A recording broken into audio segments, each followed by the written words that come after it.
जय श्री श्याम।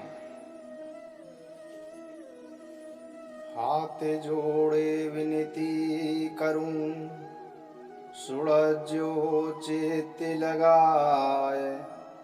दास आ गयो शरण में, रखियो इसकी लाज। श्याम श्याम मैं रटूं, श्याम है जीवन प्राण। श्याम भक्त जग में बड़े, उनको करूं प्रणाम। दोस्तों, आज हम बात करेंगे श्री बाबा श्याम की जीवनी के बारे में। दोस्तों, प्राचीन काल में खाटू गांव में एक चरवाहा अपनी गाय चरा रहा था। उसने देखा कि एक गाय के थनों से दूध की धार बहती ही जा रही थी। आश्चर्यचकित चरवाहा गांव वालों को बुला लाया और गांव वालों के मन में उत्सुकता जागी। उन्होंने उस जगह पर खुदाई शुरू की तो वीर बर्बीक अर्थात श्याम बाबा का सिर प्रकट हुआ। तब वहां के राजा ने एक विशाल मंदिर का निर्माण करवाया तथा बर्बरीक यानी श्याम बाबा का शीश विधि पूर्वक पूजन करके मंदिर में स्थापित करवाया। यह स्थान राजस्थान के सीकर जिले में रेंगस कस्बे से 17 किलोमीटर की दूरी पर है, जहां प्रभु के दर्शन मात्र से ही जीवन में खुशी एवं सुख शांति के भंडार भर जाते हैं। श्री खाटू श्याम जी की पौराणिक प्रचलित भावन कथा इस प्रकार है। महाभारत युद्ध के लिए कौरव पांडव दलों के विशाल शिविर अपने आमने सामने थे। शिविरों में दूसरे दिन शुरू होने वाले युद्ध की हलचल मची थी। युद्ध नीति के अनुसार सूर्यास्त पश्चात दोनों पक्षों के लोग आपस में मिले जुले सकते थे। अतः धर्म युद्ध के इन शिविरों में भी सैनिक आपस में मिलजुल रहे थे। शिविरों के बीच भी भूमि वीरों के आगमन से भरी हुई थी। तभी सुसज्जित रथ पर एक तेजस्वी योद्धा आया। पीपल वृक्ष के नीचे उसने अपना रथ रोका, घोड़े को खोलकर चरने के लिए छोड़ दिया और शस्त्र आदि उतार कर जलपान किया और अपने हाथ पर विश्राम करने के लिए बैठ गया। अपने रथ पर विश्राम करने के लिए बैठ गया। उसे दोनों दलों के वीरों ने घेर लिया। सभी का एक ही प्रश्न था कि आप किस ओर से युद्ध करेंगे। किसी भी दल की ओर से नहीं। अभी तो मैं एक दर्शक की भांति इस महायुद्ध महाभारत को देखूंगा। बर्बरीक बोले कि अभी मैं किसी की तरफ से युद्ध नहीं करूंगा। अभी मैं इस युद्ध को देखूंगा और बाद में मैं उस दल की ओर से युद्ध करूंगा जो पराजित होगा। जिसके साथ अन्याय हुआ होगा मैं उसकी ओर से युद्ध करूंगा। सब विस्मय से उसी की ओर देख रहे थे। उपस्थित लोगों में से एक ने पूछा, लेकिन आपकी सेना कहाँ है? क्या आपकी सेना पीछे आ रही है? नहीं, मुझे सेना की आवश्यकता नहीं है। बर्बरीक ने ऐसा उत्तर दिया कि मुझे सेना की आवश्यकता नहीं है। और बर्बरीक जी कहते हैं कि मैं बिना सेना के ही आया हूं। तब आप पराजित दल की सहायता कैसे करेंगे? बर्बरीक से पूछा गया कि आप पराजित दल की सहायता फिर किस प्रकार से करेंगे? और जो उनसे मिलने आए महाबली थे वो सब हंसने लगे। बर्बरीक ने उत्तर दिया कि मुझे सेना की आवश्यकता ही नहीं है। मुझे अपने इस धनुष और इन बाणों पर असीम विश्वास है। मैं एक ही बाण से शत्रु सेना का संहार कर सकता हूं। छूटने पर मेरा बाण हर व्यक्ति के मृत्यु स्थल पर निशान लगा देगा और दूसरा बाण उसे बीन देगा। बहुत से लोगों ने विस्मय से पूछा, मैं भीमसेन का पुत्र, घटोत्कच का पुत्र महाबली बर्बरीक हूं। आंधी की तरह कुछ ही क्षणों में यह बात दोनों के शिविर में फैल गई। जिह्वा पर बर्बरीक का ही नाम गूंज रहा था। दोनों तरफ की सेनाओं में बर्बरीक की चर्चाएं हो रही थीं। सैनिक लोग आपस में बात कर रहे थे और इस बात की गहराई तक नहीं पहुंच रहे थे, पर बात की गंभीरता को समझने वाले योद्धा चिंतित भी थे। भगवान श्री कृष्ण सोच विचार करने लगे कि यदि वास्तव में यह वीर निर्बल पक्ष का साथ देगा, उस पक्ष का साथ देगा जो हार रही होगी, तो पांडवों की विजय होते ही कौरव निर्बल हो जाएंगे। फिर वह वीर उनकी ओर से लड़कर पांडवों की विजय को पराजय में बदल देगा। क्या वह वास्तव में ही ऐसा विलक्षण धनुर्धर है जो 2 बाणों से ही शत्रु सेना का संहार कर सकता है? चलकर परीक्षा ली जाए। वह उठे और बर्बरीक के पास पहुंचे। उन्हें आता देख सभी सैनिक इधर उधर हट गए। बर्बरीक ने श्री कृष्ण का अभिवादन किया, दोनों हाथों से प्रणाम किया। दोनों ने परिचय बढ़ा। श्री कृष्ण ने अपनी कूटनीति के सहारे से पूछा कि तुम इन 3 बाणों के द्वारा सारी सेना का संहार कैसे कर सकते हो? तुम इन 3 बाणों के बल पर ही कैसे सारी सेना को जीत सकते हो? बर्बरीक ने गर्व से अपने सिर उठाया और कहा, धनुष पर एक बाण चढ़ाकर कहा कि देखिए, मैं इस प्रकार समस्त शत्रु सेना का संहार कर सकता हूं। आप इस पीपल के पेड़ को देख रहे हैं? मेरा यह बाण इसके समस्त पत्तों को चिन्ह लगाएगा और दूसरा बाण उन समस्त पत्तों को भेद देगा। आप चाहे तो मैं धरती पर बिखरे हुए इन सूखे पत्तों को भी भेज सकता हूं। श्री कृष्ण यह दृश्य देखने के लिए उत्सुक थे। उन्होंने 2 पत्ते तोड़ लिए और एक को हाथ की मुट्ठी में बंद कर लिया और दूसरे को पांव के नीचे दबा लिया। बर्बरीक ने अभिमंत्रित करके बाण छोड़ा। सभी ने देखा कि पेड़ और धरती का प्रत्येक पत्ता चिन्हित था। श्री कृष्ण ने मुट्ठी खोली तो हाथ का पत्ता भी चिन्हित था और पांव के नीचे का पत्ता भी चिन्हित था। श्री कृष्ण अत्यधिक विस्मित थे, अत्यधिक आश्चर्यचकित थे। तब बर्बरीक ने दूसरा बाण छोड़ा और प्रत्येक पत्ते को बीच में से भेद दिया। श्री कृष्ण अकुला उठे और गहरी सोच में पड़ गए कि किस प्रकार उसे युद्ध में भाग लेने से रोका जाए। आखिर बहुत सोच विचार के उन्होंने एक ही हल सूझ में आया। प्रातः काल वे उठे और याचक का रूप धरकर बर्बरीक के पास पहुंचे। वह संध्या बंदन कर रहे थे। संध्या बंदन के उपरांत बर्बरीक ने याचक से पूछा कि आज्ञा करो ब्राह्मण देवता, आपकी क्या इच्छा है? कुछ दान पाने की इच्छा है? हे महाराज, ब्राह्मण रूपधारी श्री कृष्ण ने कहा, यहां तो मेरे पास विशेष धन नहीं है, मैं परदेश में हूं। ये बहुमूल्य वस्त्र आभूषण हैं, इनकी इच्छा हो तो कहो। मेरे पास में जो भी कुछ होगा वह मैं तुम्हें दान में अवश्य दूंगा। वस्तु तो वही मांगूंगा जो आपके वश में है, तब मुझे कोई इंकार नहीं। चाहे तुम मेरे प्राण मांग लो, इसका भी मुझे दुख नहीं है। महाबली कह तो दिया। श्री कृष्ण कहते हैं बर्बरीक से कि महाबली आपने कह तो दिया। अच्छा, ऐसा है तो मुझे अपना शीश काट कर दे दीजिए। बर्बरीक श्री कृष्ण की यह बात सुनकर ठहर उठे। इतना कठोर दान भी कहीं मांगा जाता है? उन्होंने क्रोध को दबाकर कहा कि मुझे विश्वास ही नहीं होता कि तुम ब्राह्मण याचक हो। तुमने दान प्रथा को कलंकित किया है। तुम अवश्य ही कोई कूटनीतिज्ञ हो। जो वचन मैंने दिया है उसे मैं अवश्य पूरा करूंगा, किंतु अब तुम यह बता दो कि वास्तव में तुम हो कौन? श्री कृष्ण ने अपना असली रूप दिखाया और कहा कि मैं श्री कृष्ण हूं। हे बर्बरीक, मैं नहीं चाहता कि तुम इस महायुद्ध में भाग लो और तुम्हारे कारण दोनों पक्षों का विनाश हो जाए।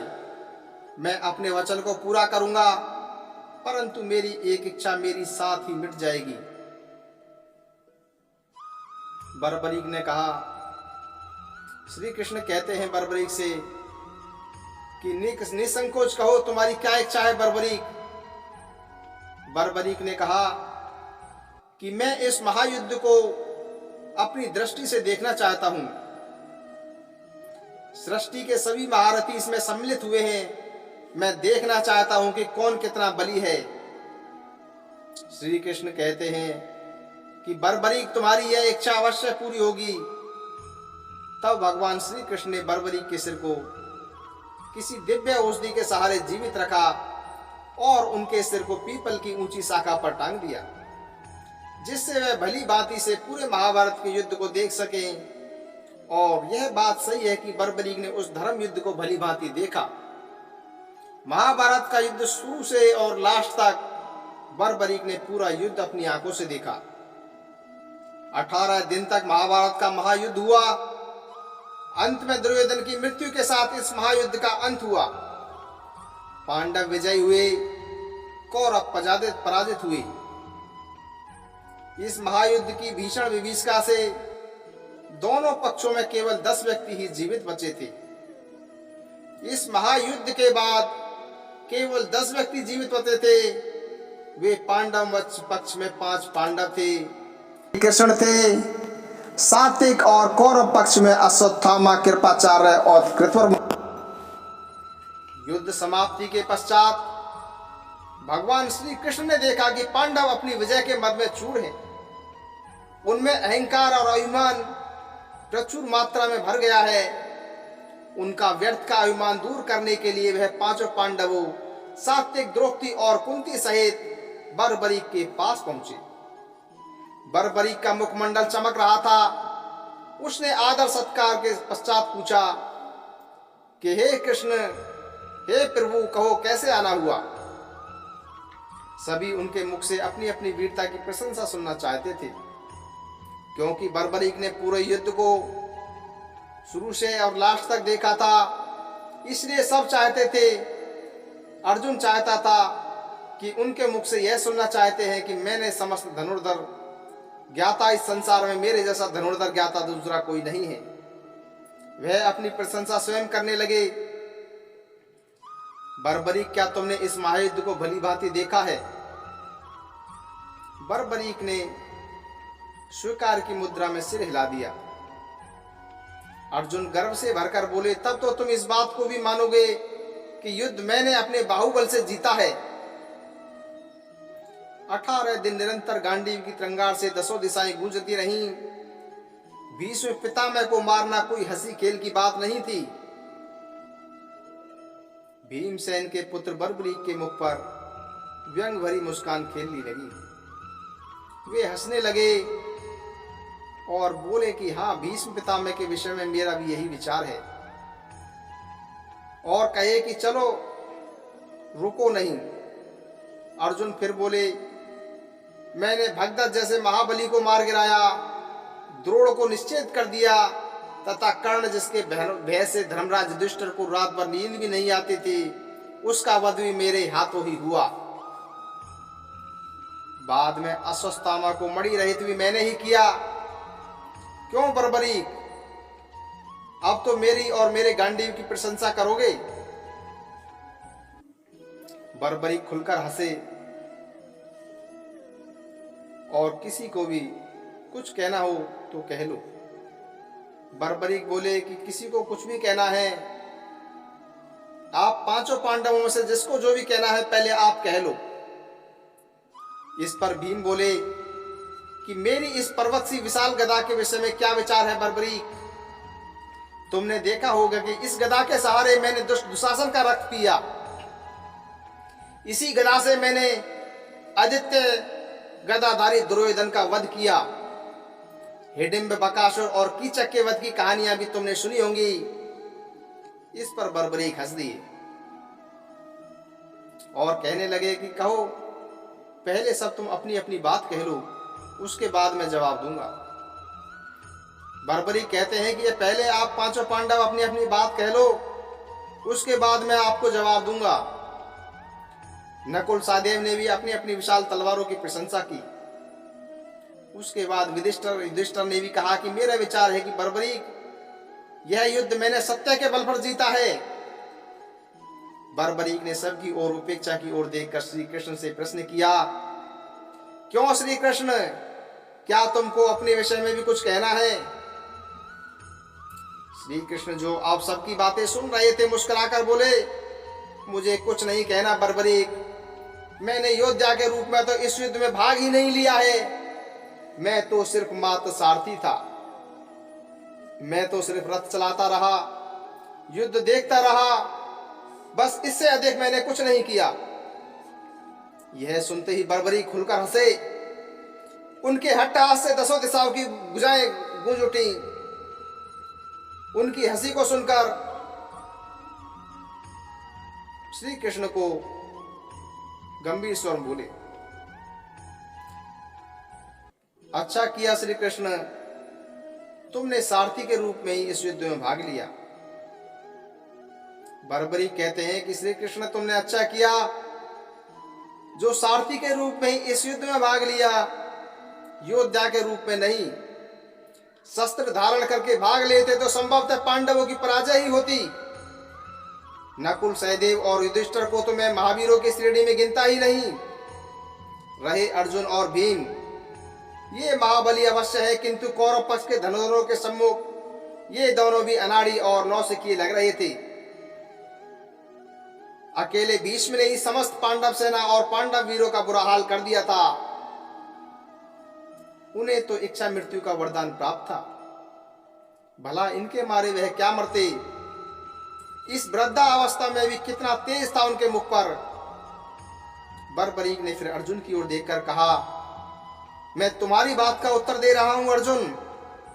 जिस गांडीव की तुम इतनी प्रशंसा कर रहे हो, वह उस वक्त कहा गया था जब भीष्म ने तुम्हारी सेना को छिन्न भिन्न कर दिया था, तुम्हारा रथ तोड़ दिया था, कपिध्वज धरती पर गिर पड़ा था और तुम मूर्छित हो गए थे और श्री कृष्ण को अपनी प्रतिज्ञा तोड़कर तुम्हारी रक्षा करनी पड़ी थी। फिर तुम श्री कृष्ण की सलाह पर भीष्म से यह पूछने गए थे कि उनकी मृत्यु कैसे होगी। तब तुम लोगों की लाज नहीं आई थी। शिखंडी के पीछे से ही निहत्थे भीष्म पर तुमने शस्त्रों को चलते देखा था। वह तुम्हारी वीरता की चरम सीमा थी। जयद्रथ वध के दिन भी मैं तुम्हारी वीरता को देख चुका हूं।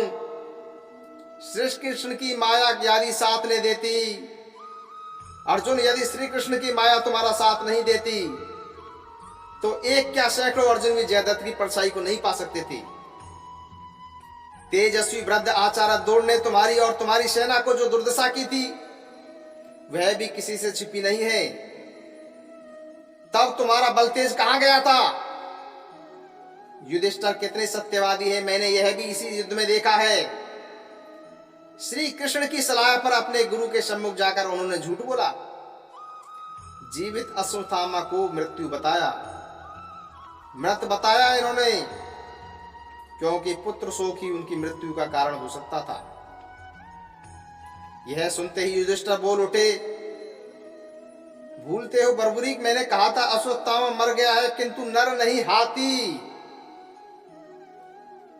बर्बरीक इस पर उत्तेजित हो उठे और क्रोध से बोले कि नर नहीं हाथी। धीमे स्वर में कहा था, मन में कहा था। द्रोण केवल यह सुन सके थे कि अश्वत्थामा मर गया। उसके बाद श्री कृष्ण और अर्जुन ने अपने शंख बजाने शुरू कर दिए थे। क्यों? यह सब पहले से ही निश्चित था ने। बर्बरीक आगे बोले, सुनो अर्जुन, कर्ण के बाणों के सामने तुम्हारा दिव्यास्त्र कहां गए थे। उन बाणों को विफल करने के लिए मैं उन्हें चलाया तो असफल हो रहे थे। क्यों? सच्चाई यही है ना। श्री कृष्ण ने उस वक्त घोड़ों को बैठाकर अपनी ओर तुम्हारी रक्षा की, फिर भी तुम्हारा मुकुट कट गया था। और सुनो, निहत्थे कर्ण को मारते हुए तुमको लाज नहीं आई होगी।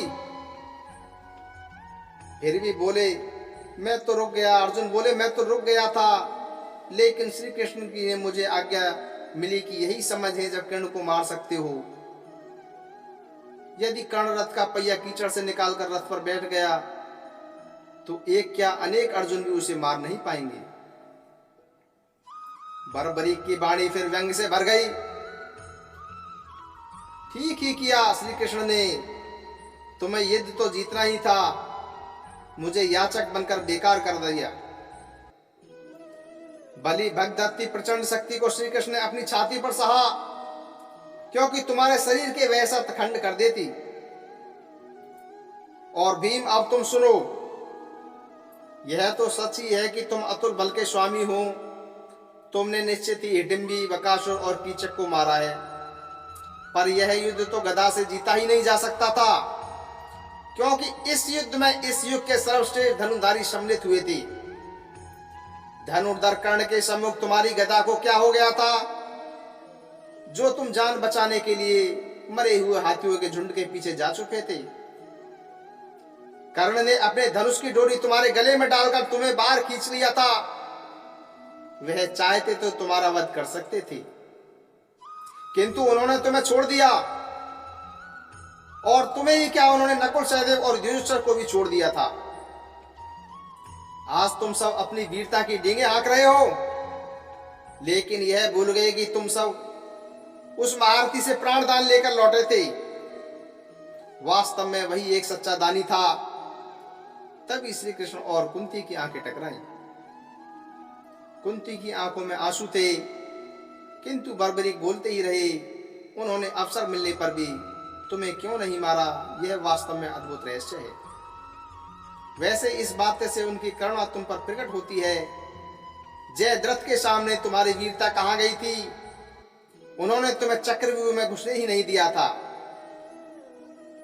सुनो भीम, तुम्हारे और दुर्योधन के बीच हुए गदा युद्ध में तुम अपनी महानता प्रकट कर सकते थे, किंतु वहां पर भी तुमने नीचता का ही प्रदर्शन किया। श्री कृष्ण ही के इशारे पर यह गदा युद्ध के नियमों का उल्लंघन करने पर तुमने दुर्योधन की जांघ पर गदा मारी। धिक्कार है तुम्हें और तुम्हारी वीरता को। बलराम तो तुम्हें तुम्हारी धृष्टता का दंड देने उठे ही थे, पर श्री कृष्ण ने तुम्हें बचा लिया था, क्योंकि यह सब उन्हीं के इशारे पर हुआ था। धन्य था दुर्योधन, वीरता की लाज रखनी उसे आती थी। युधिष्ठिर के यह कहने पर भी हम पांचों में से किसी को भी द्वंद्व युद्ध के लिए चुन लो। उसने अपने से बलि को चुना। दुर्योधन चाहता तो किसी को भी चुन सकता था, पर दुर्योधन ने अपने से बलि को चुना। यदि शेष चारों में से वे किसी एक को चुन लेता तो क्या होता? गदा युद्ध व मल्ल युद्ध में से ये सब उनके आमने सामने खिलौने जैसे रहते। वैसे युद्ध में तुम्हारी भी मृत्यु निश्चित थी, क्योंकि वह गदा युद्ध का श्रेष्ठ ज्ञाता और बहुत फुर्तीला था। फिर बर्बरी सांस भरकर बोले कि श्री कृष्ण की नीति पराजित कैसे हो सकती थी? मुझसे यदि कोई पूछे तो मैं यही कहूंगा कि इस युद्ध के वास्तविक विजेता श्री कृष्ण ही हैं, जिन्होंने अपनी बुद्धि और नीति के सहारे इस युद्ध को जीता है। मुझे तो इस युद्ध में चारों ओर श्री कृष्ण ही श्री कृष्ण नजर आते थे। श्री कृष्ण नीति की जय हो, श्री कृष्ण की नीति की जय हो। यह कहकर बर्बरीक मौन हो गए। इतना सुनकर श्री कृष्ण ने महाबली बर्बरीक को खुश होकर यह वरदान दिया कि हे महाबली बर्बरीक, कलयुग में आप मेरे नाम से पूजे जाओगे, और जो आपके सच्चे मन से ध्याएंगे और मनवांछित फल पाएंगे। आज यह सच है कि उस काल के बर्बरीक आज के बाबा श्याम हैं। आज सारे संसार में उन्हें शीश के दानी के रूप में जाना जाता है, और जो भी सच्चे मन से इनकी शरण में खाटू श्याम जी जाता है और उसके समस्त कारज प्रभु श्री श्याम जी पूर्ण करते हैं और उसके जीवन को सुख संपदा और खुशियों से भर देते हैं।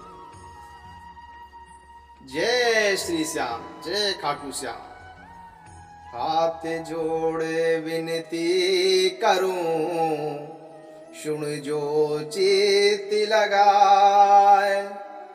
दास आ गयो शरण में, रखियो इसकी लाज। धन्य ढूंढारो देश है, खाटू नगरे सुजान। अनुपम छवि श्री श्याम की, दर्शन से कल्याण। श्याम श्याम मैं रटूं, श्याम है जीवन प्राण। श्याम भक्त जग में बड़े, उनको करूं प्रणाम। खाटू नगर के बीच में, बनो आपको धाम, फागुले सुखना मेला भरे, जय जय बाबा श्याम। फागुने शुक्ला द्वादशी, उत्सव बरी होए, बाबा के दरबार से खाली जाए न कोई। उमापति लक्ष्मीपति सीतापति श्री राम, लज्जा सबकी राखियो, खाटू के श्री श्याम। जय श्री श्याम, जय श्री।